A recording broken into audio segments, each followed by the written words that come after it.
μας μοιάζει με φωτογραφία που κάποτε έπεσε από τα χέρια μας και έγινε χίλια κομμάτια. Τα κοιτάς και αναρωτιέσαι, αξίζει να τα μαζέψεις? Κολλήσαμε ξανά τα κομμάτια. Κολλήσαμε ξανά την εικόνα. Μπλέξαμε ξανά τα δάκτυλα. Η ουλή μένει. Η φωτογραφία έχει σημάδια, όπως και εμείς. Η φωτογραφία θέλει προσοχή με θαλάσση, όπως και εμείς.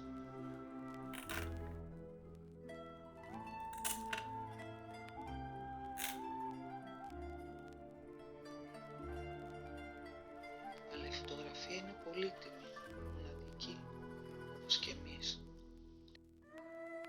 Την κρατάμε πολύ απαλά, με προσοχή. Ξέρουμε ότι είναι εύθραυστη, όπως και εμείς.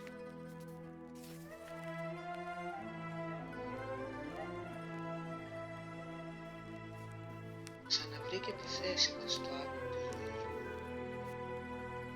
όπως και εσύ.